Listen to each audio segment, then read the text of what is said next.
Halo Sobat BCF, pernahkah kalian terpikirkan bagaimana cara pembuatan gelas atau cangkir yang sering kita pakai sehari-hari? Ingin tahu tempat penjualan dan pabrik cara pembuatannya? Yuk, mari lihat video berikut ini.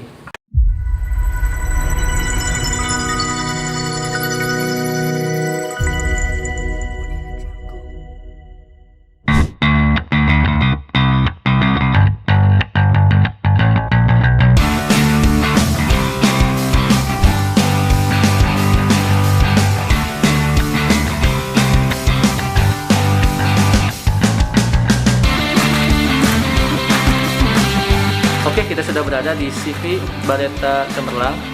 Di sini kita akan ditemani oleh satu orang. Yuk, mari kita lihat. Kita sudah ditemani oleh Bu Nuraini. Ya, Bu Nuraini bisa jelaskan tentang apa saja sih yang ada produknya di sini?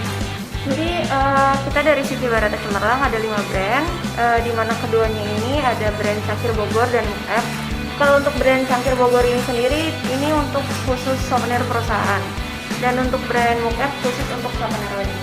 Untuk model-model ini yang paling sering digunakan kita ada 20 lebih model, di mana bisa terdiri dari beberapa model dan bisa untuk custom design, custom bentuk dan juga custom warna. Kalau di sini di rak yang sebelah sini ini biasanya khusus untuk displaynya souvenir perusahaan. Jadi kalau souvenir perusahaan itu nanti bisa pakai desain logo souvenirnya ataupun nanti desain logo perusahaannya atau desain dari kita sendiri. Jadi desainnya itu bisa dari logo perusahaan tersebut ya? Boleh.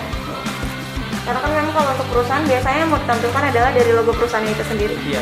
Beda lagi kalau souvenir wedding itu kan lebih umum untuk desainnya dan lebih ke wedding, jadi itu bebas biasanya. Di sini ada brandnya apa aja sih? Kalau brand kita ada 5, yang tadi udah 2 aku sebutkan, Cangkir Bogor dan Mukef. Kemudian ada juga brand Bogor. Yeah. Bogor itu biasanya untuk coffee shop, restoran. Kemudian ada juga brand Bimak.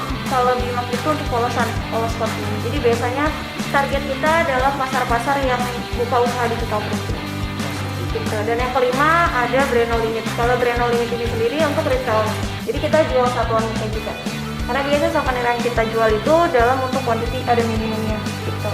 Kalau untuk no limit bisa untuk di satuan. Untuk penjualan biasanya melalui apa? Kalau penjualan kita saat ini lebih seringnya online, lewat marketplace, sosial media, by WA juga. Kemudian kalau mau datang langsung untuk lihat workshop seperti ini juga bisa. Jadi tapi sejauh ini kita online. Mungkin Sobat BCF ini penasaran ya cara membuat cangkir ini. Ada tempat memproduksinya tidak? Ada, kita kebetulan produksinya langsung sendiri. Kita ada pabriknya di Sentul. Oke. Iya. Mungkin nanti kita ke tempat lokasi saja ya. Boleh langsung ke tempat lokasi. Oke. Yuk, kita ke tempat lokasi.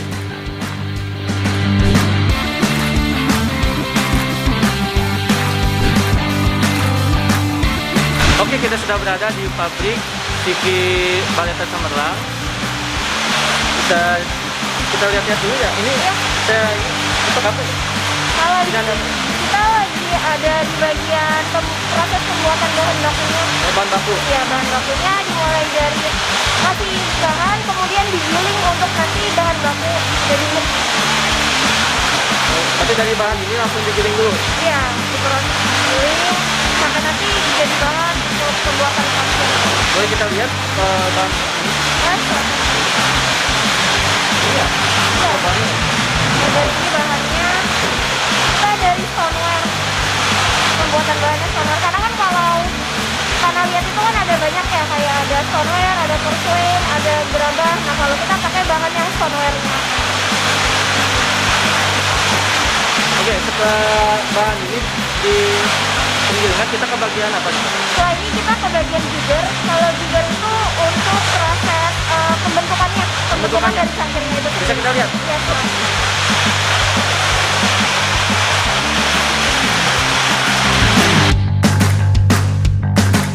Kita ke bagian mana? Jadi untuk proses pembuatannya kita ada 2 jenis, ada casing sama jigger. Kalau jigger itu dia penempelan handle-nya jadi kepisah. Jadi ada yang muk yang sudah bersama dengan handle, ada muk yang belum ditempel handle. Nah kalau jigger ini kita prosesnya nanti ada muk, tapi belum ada handle, jadi sekalian dipasang sama handle-nya. Itu namanya proses jigger. Untuk proses kedua kita ada yang namanya casting. Jadi dikasih itu dia udah berbentuk muknya sudah dengan pegangannya atau bekalnya. Oh, setelah pembentukan seperti ini ada proses Nah, pembentukan nanti kita masuk ke proses pembakaran. pembakaran ya.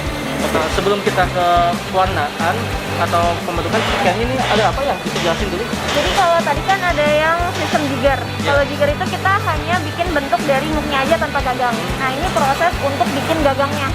Nanti ya, jadi gagangnya itu bikinnya tersendiri. Ya. Dihalusin dulu, setelah nanti gagangnya udah jadi disatukan dengan muk yang tadi dibentuk pakai jigger. Jadi ditempel. Untuk ditempelnya tersendiri pakai apa ya? Kalau ditempelnya manual sih, jadi dari muknya terus ditempel sama si pegangannya itu. Prosesnya dipakai. Oh.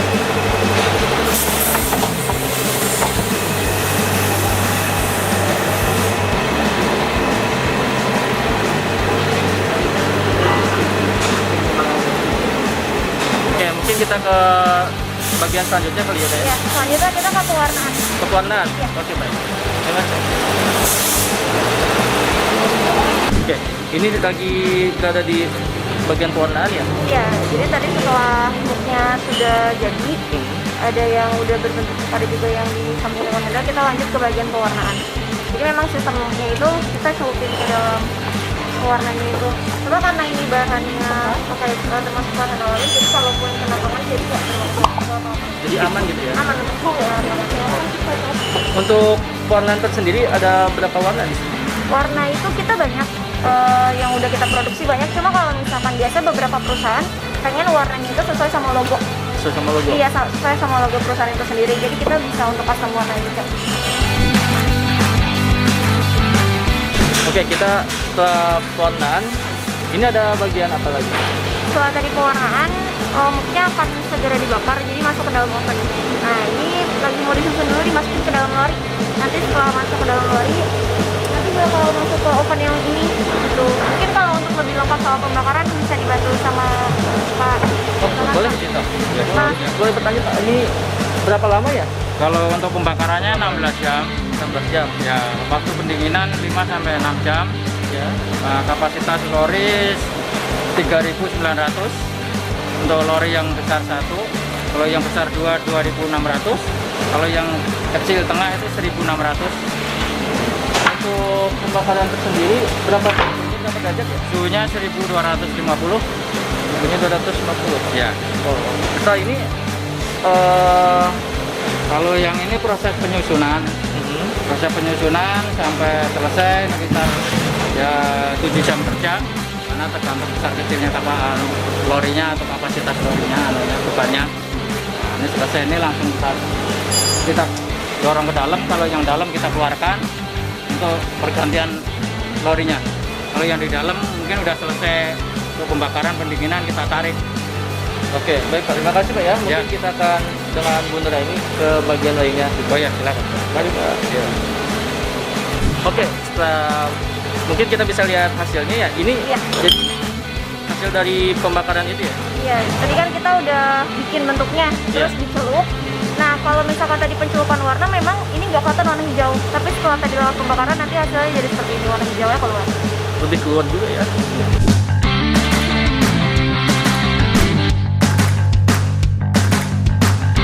Berarti tinggal Karena ini udah dalam bentukan polos, jadi tinggal kita kalau mau didesain nanti ada proses cetaknya, proses tempel, proses proses pembakaran. cetak ini. Ya. Ya, kita kan habis dari pewarnaan dan pengopenan, Iya. kita kan ke bagian pencetak label ya. Iya, bagian cetak dan tempel. Oke. Saya mulai tertarik, ini bagian apa ya? Kalau ini kita lokasi finishing. Lokasi finishing, jadi setelah tadi pembuatan muknya, itu kita merapikan bagian-bagian yang dirasa kurang rapi untuk muk tersebut. Kayak contohnya ini. Nah, ketika tadi udah dicetak dalam bentuk muk, ini kan ada yang nggak rapi. Iya. Kayak lebih kayak gitu kan. Nanti di bagian finishing ini nanti dirapikan dikit supaya lebih halus permukaan dari muka itu.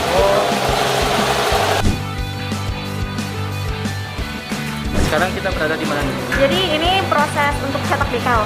Jadi sebelum ditempel ke Iya. muk itu nanti dicetak dulu desainnya decalnya.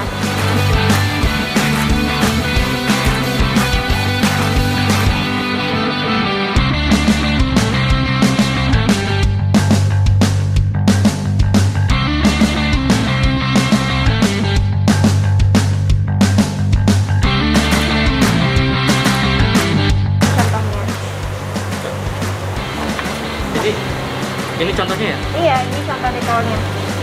Untuk pengerjaan manual ini dengan PO order sekitar 50 piece ke bawah. Kalau 500 piece. 200 piece. Iya, untuk 1000 ke atas pakai mesin. Pakai mesin ya? Iya, pakai mesin. Untuk di bagian ini bagian apa nih? Jadi setelah tadi muknya, kita kan tadi cetak ya. Iya. Nah, dari sudah dicetak itu ditempel ke dalam.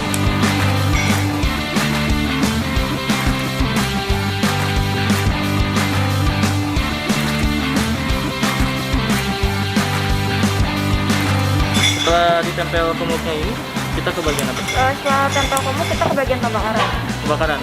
Tapi selain dari muk kita sendiri, kita juga terima jasa titip bakar. Jadi biasa kita dapat kayak gelas bling. Contoh di belakang ini. Nanti gelasnya itu dari klien, tapi kalau untuk desain cetak dekalnya sampai penyempelan dan pembakaran itu dari kita. Gitu. Jadi pembakarannya itu 2 kali ya? Iya, pembakaran muk ketika dari masih jadi tanah liat, Iya. terus diwarnain terus jadi muk, sama pembakaran untuk tempel untuk desain itu sendiri. Biar lebih kuat berarti.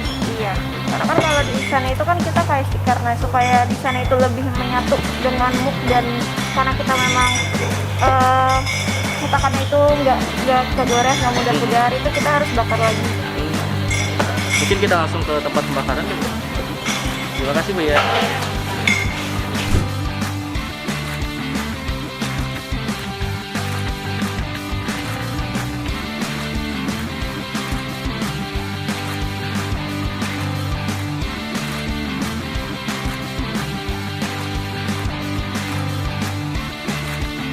Oke, kita udah berada di lokasi pembakaran berarti ya Kak? Iya. Tadi kan udah sempat di-shoot yang pembakaran ketika masuknya. Iya. Nah, ini ketika keluarnya itu nanti hasil pembakarannya langsung dicuci, terus langsung di packing. Gitu. Nah, tadi ada contoh yang lagi ditempel. Nah, nanti kurang lebih hasilnya kayak gini. Jadi ini bisa dipastiin karena kita pakai proses decal bakar, dia nggak akan mudah terkelupas maupun luntur karena memang kita prosesnya dibakar. Jadi awet. Itulah kelebihan kita. Oke Mbak Andra, ini kita kan udah lihat-lihat ya dari semua prosesnya, dari mulai bahan-bahannya, terus Proses penggilingannya, pencetakannya, pewarnaannya. Jadi Sobat BC bisa tahu nih cara pembuatan keramik dan cangkir seperti itu.